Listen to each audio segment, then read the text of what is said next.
great problems, and there's dialogue, communication about what it means to be family. And today I've invited two people in our community who can talk to us in Austin Faith Dialogue about their life and their ideas regarding family life and family preservation. Louise Eidbo was raised in a very active and participatory family life in the upper Midwest and shares her family life now with her husband and her son, actively involved in a faith community. And Bernard Scroggin is active with Lutheran Social Service, himself a family person. Bernard, welcome. Louise, welcome. Glad to have you on Austin Faith Dialogue. And thank you. Let's talk a little bit about this concept. We like family, don't we? Pretty good idea, Bernard? Great idea. God knew something when God said, let's have a family, That's right. Okay? That's right. What about family preservation in 1995, in these 1990s? Yeah. What's going on with families? Well, I think just the fact that we call it preservation, family preservation, says something about some problems that exist. And being in a social service agency that's concerned about dealing with people's hurts, we see all kind of hurts in some of the situations that children grow up in. You know, people read and hear about child abuse increasing and so forth. Services that we provide relate to children who have been sexually abused, physically abused, emotionally abused. And that comes out of families that are hurting, families that are having difficulties and problems. It seems like young women in particular are having trouble by getting pregnant early in their lives, not having husbands or people to help support them in their family lives, and then children suffer because of that. Does it seem strange to you, Bernard, that you work with this, or Louise, you as a parent, as a family member, that we live in a high-tech society? This is a great time to be alive. There are all kinds of things that are happening in our life, in our world, and we celebrate family life, but we continue to have these problems that plague the role of family and life in family. Louise? Yeah, I view it in two perspectives. I think we are indeed having more problems, but I also think people are reaching out more to each other.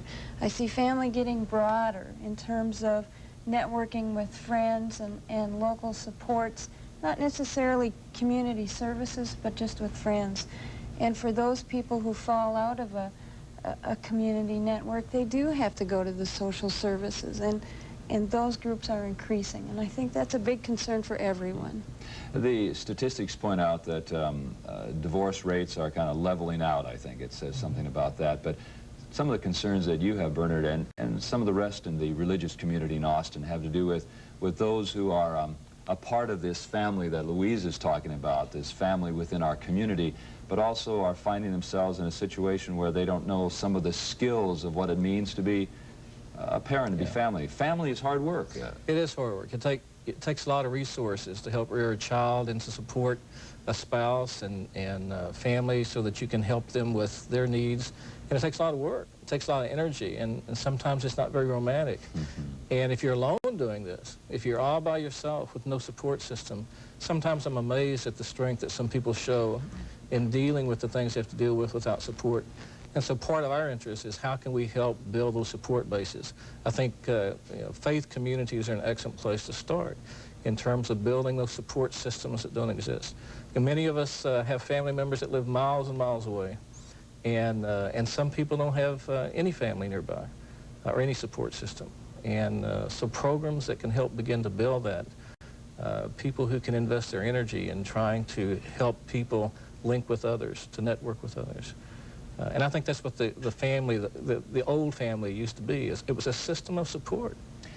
Is it true, do you think, Louise, you were raised in the upper Midwest in a Scandinavian background, that old family concept that Bernard just mentioned of mother and father, maybe grandparents around us, aunts and uncles, is that a part of the life experience of young couples, young parents in this day and time?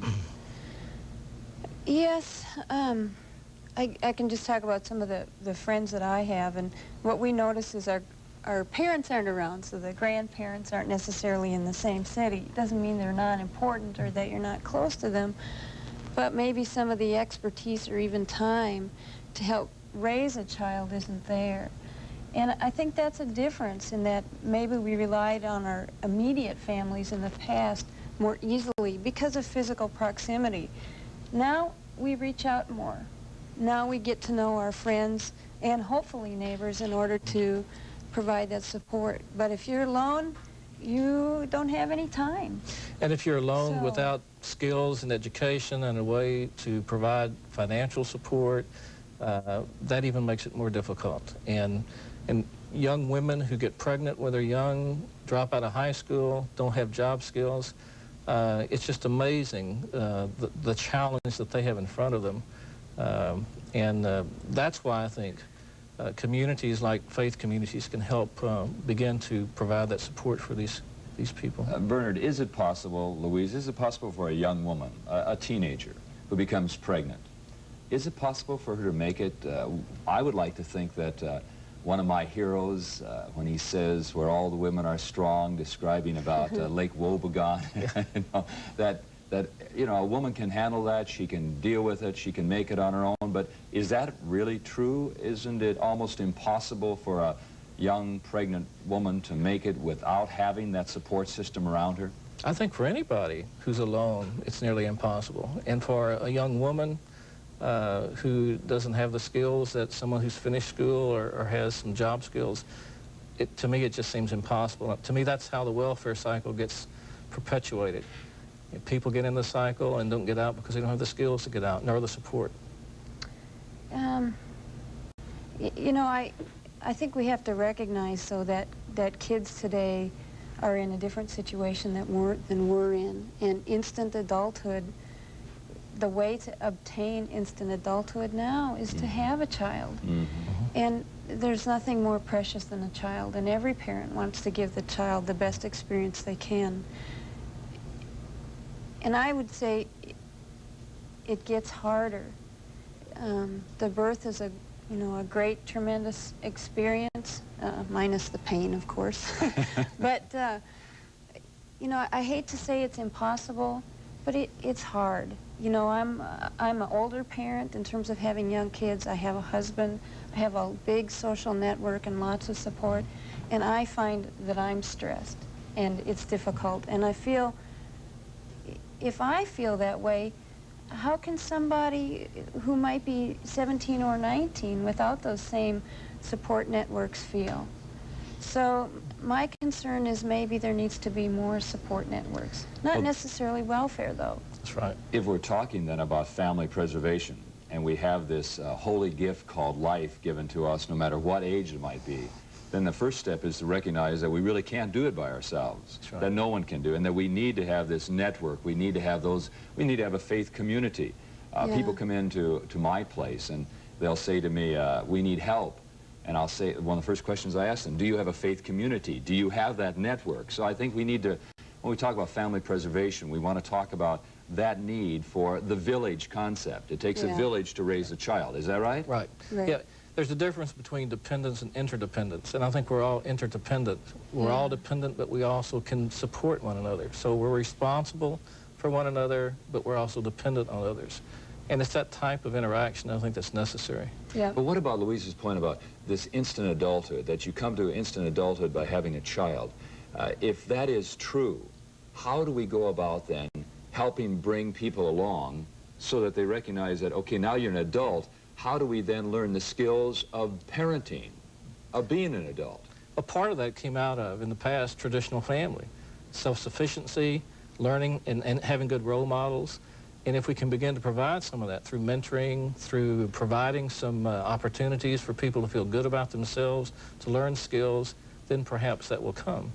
And I think we have some programs that perhaps we can talk about at some point that are aimed at trying to provide that self-sufficiency and sense of worth that I can do this. Louise, where did you learn that self-worth, that sense of self-sufficiency? Where did that come from? Well, I think in America we all want to be independent and self-sufficiency, and I still think that the John Wayne type image exists for all of us, where we don't want to rely on other people. We want to think we can do it all. But where did you get that idea? Take out John Wayne. I'm not so sure I want to be identified. Well, you know, I don't see think myself that's- as John Wayne. I still feel that's a good idea. Okay, that's fine. That's fine. But where did you learn that kind of? Did you just go to movies and see John Wayne, or how did you learn that? Is what I'm wondering. Well, I think as you grow up, you begin to face difficulties that your family says, you know, you made the mess, you fix it. And not having things fixed for you. And Bernard, what do you hear Louise saying?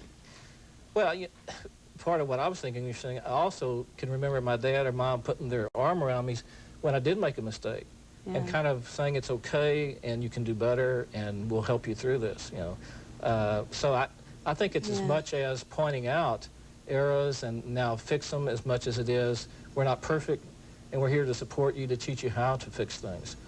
There's a difference between just automatically thinking you can fix things and then having someone that to help you, show you how to fix things. What I heard Louise saying and then you affirming is that you learn that in that basic unit. That's right. In God's wisdom. That's right. You learn that in family. And if you don't have that kind of family around you to say to you, there's the mess you've created, you fix it, but we're going to be here to support you in that process. It's pretty lonely out there trying to fix that mess. And don't want to refer to families being a mess, but, you know, fix the problems without that kind of interdependency that you're talking about. So we have a society and an element of our society who are dealing with some very real challenges. And I think what family preservation is talking about is that, hey, let's celebrate family. That's right. Let's rejoice in that greatest of all gifts of Evan Paul, you know, of these gifts that God gives to us. But how do we help those who are trying to do it by themselves? How do we go about it? And I think what we want to do this morning in Austin Faith Dialogues is we want to talk about some of those programs and opportunities that can be a part of it. I understand the government is interested in this now. Is that correct? The government talks about money coming down to help preserve families. It's called family preservation money. And they're trying to get the money to sources that can provide systems to reestablish support for these families. And we're looking at ways that we can interrelate with, like, congregations, so that congregations can become that village and provide the network. We're also looking at ways to network with the existing services that are there that people don't know how to get in touch with or how to utilize, so that they can learn job skills, so that they can finish their education, so that they can learn how to parent, so they can have some child daycare while they're out working.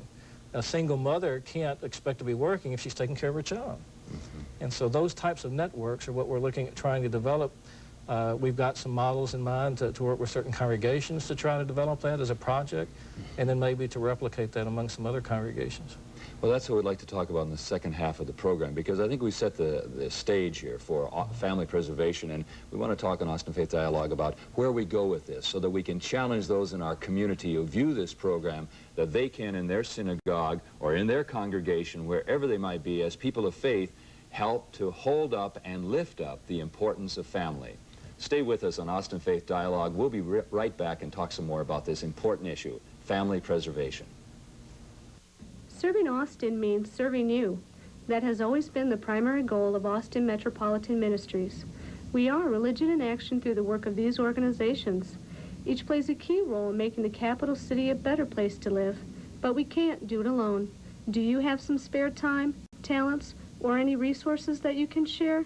If you do, please call AMM at 472-7627, because serving Austin means serving you.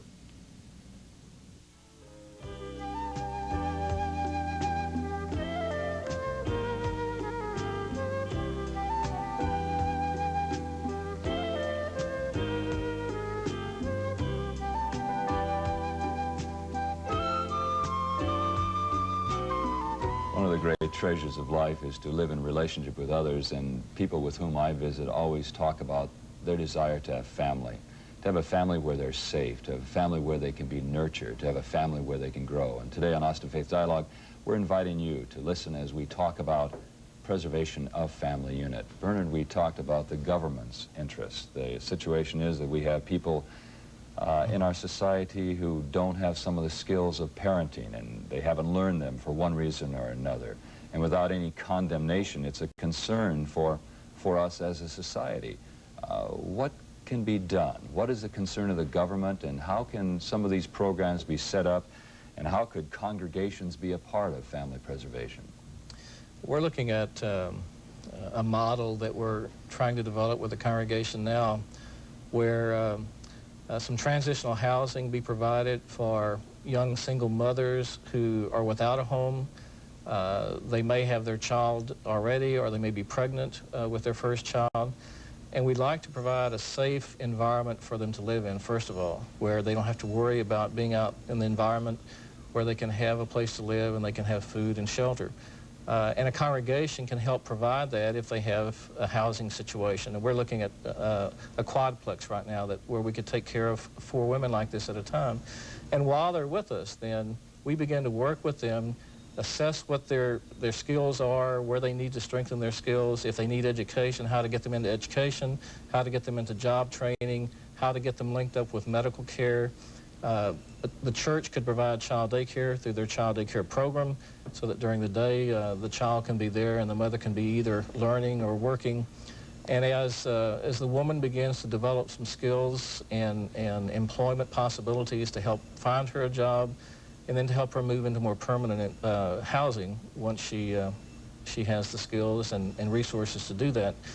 And then she becomes self-sufficient. And some of the counseling that we can provide to help her deal with what she thinks about herself.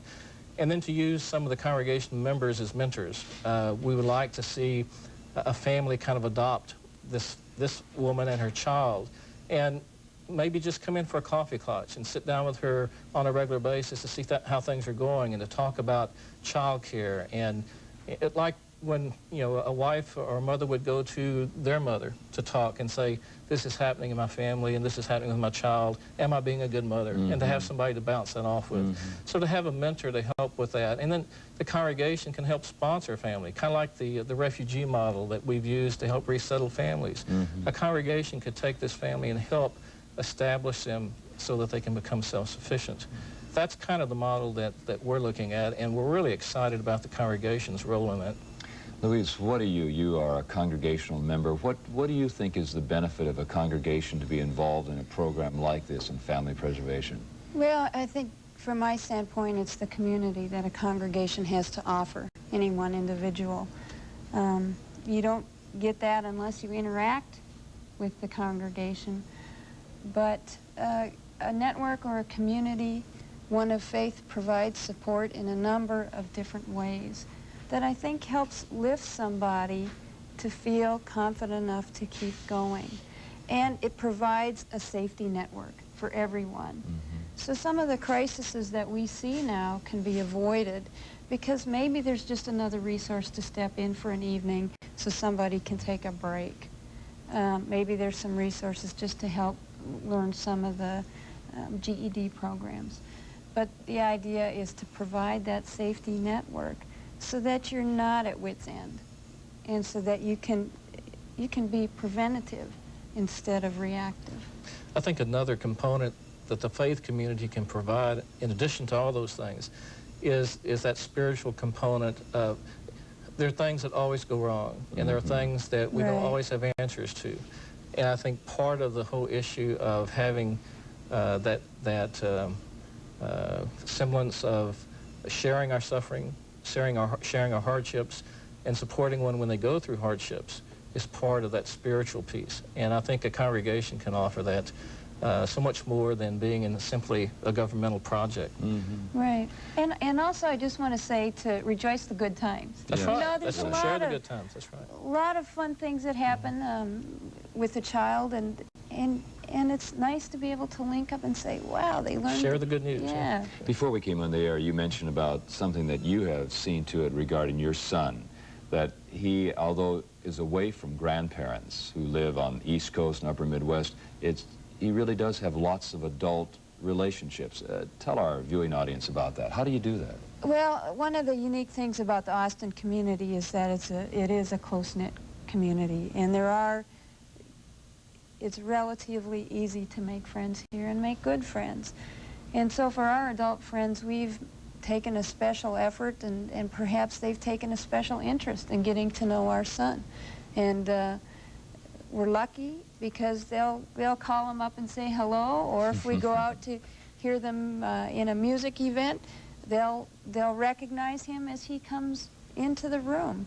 And so he has some special relationships beyond just us, which is important from my perspective in case something should happen to us. And also later, as the years get difficult, when he needs somebody to talk to, I hope he can choose from several different role models that provide him avenues and ideas of what to do and how to handle different situations. And it's just very fortunate. See, I think that Louisa said a couple things on family preservation that are important for all of us. Number one, you took the initiative. You want your son to have those kinds of relationships, to link him up. And I think that even has to be held up, doesn't it seem, Bernard, to parents, that it's up to them to take that initiative, to see to it that their children are put into this village concept, the village raising the child. I'm real concerned about the division that goes on in the greater community, and that we don't feel responsibility or claim responsibility. Maybe feelings go up and down, but we claim responsibility for all the children of the community. That's right. Yeah. That every child, your child is blessed, in my vocabulary, to have parents who are going to do that type of thing. But it needs to be that way for all children of the community. And there needs to be a goal, that children are the valuable resource of the community, and that they need, and to just encourage new parents, if you will, to do that type of thing. I think even encourage older parents to do that type of thing too, because we talked about the fact that it's work to rear children. It's joyful, but it's work. But it's also work to be attentive to other children. And I think just as we take serious rearing our own children, we need to take serious the fact that all children need that. Yes. And we have to work Right. at it. We have to work at it. If there are faith communities watching the program, you asked me who watches the program. Millions of people are watching you at this moment, you understand? But if there are representatives of faith communities watching this program, and they wanted to get involved in family preservation, we're going to make that as one of the goals of our congregational life. What would you say to them? What are some steps they could take? If they want to be involved in a program like what you're talking about, Bernard, what would they do? Would they contact Lutheran Social Service, contact you? Are there other agencies? Or do they start before they even do that? Is there another step to take? Well, first I'd say look within your congregation or your faith community and see if you have a committee already established to be concerned about people's needs. And if you do, start there. How can I get involved to assist others? If your faith community is connected with any type of organized social service, like Catholic Charities or Lutheran Family Services or Jewish Community Services, that's a place to start. Contact them. We would welcome any congregation calling us and saying, how can we get involved? And we can direct them to several sources. But look within first. What's existing already in your congregation? Start within their faith community, That's right. Look there, and then look out. That's right. Yeah. You know, and I'd like to give a little more personal approach that there's so many people around us that just need some support, whether that's me sometimes or one of my friends sometimes. There's so many people that you interact with that are your regular friends. And if you can just support them or provide some interest in their kids and they provide interest to your kids, I think it's clear what we're talking about is not only the small unit family, but the idea of a village, that we really need to cooperate and collaborate. We need to be able to deal with conflict together. And so I would say start small. I'd reinforce it. I mean, just the idea of I can teach a Sunday school class is a beginning to work with young people. Or if someone invites you to go on a camping trip with the youth, that's a place. Or if there's a person that needs to be visited, you're right. That's where it starts. You know, what I'm interested also, we don't have a lot of time left, but what I'm interested in is this whole idea of learning skills of parenting. To be a parent is a joy. What a joy. It's fearful, and maybe there's a lot of pain in it too, and a lot of work. But skills, what are some of those skills, do you think, Louise, a young woman who becomes a mother needs to have almost immediately? Bernard mentioned some of the things that this program would hold up in front, but what do you, just from your heart and your mind, what do you think are some of the skills that are just basically important right early on? Well, first of all, I want to say I think that everybody already has parenting skills.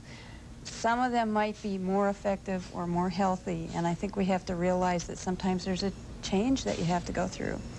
Now, when I had my son, it's been a long time since I've been around kids. I couldn't quite remember all the diaper tricks. You know, some of it's real basic. Some of it's learning to identify the different crying patterns. And then more recently, we've been learning about being consistent and establishing a regular daily schedule that allows our child to thrive. And, you know, you think you might know it all, but you don't. And that's, I think, probably the attitude is I'd like to think I know it all and I don't have to go to any classes. But the bottom line is I don't. And there's times when I'm more effective and I'm less effective, and other people help me see that. As a woman of faith, what would you say to the mothers, the young mothers, who are maybe dealing with some of the issues that we've lifted up in this program? What would you say to them on this day?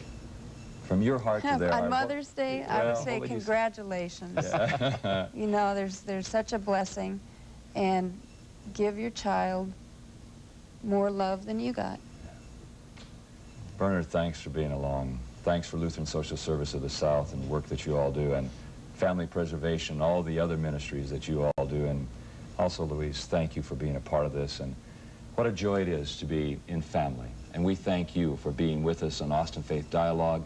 Continue to commit yourself to working together in preservation of family and the love that God has placed into our hearts. Thank you for being with us on Austin Faith Dialogue.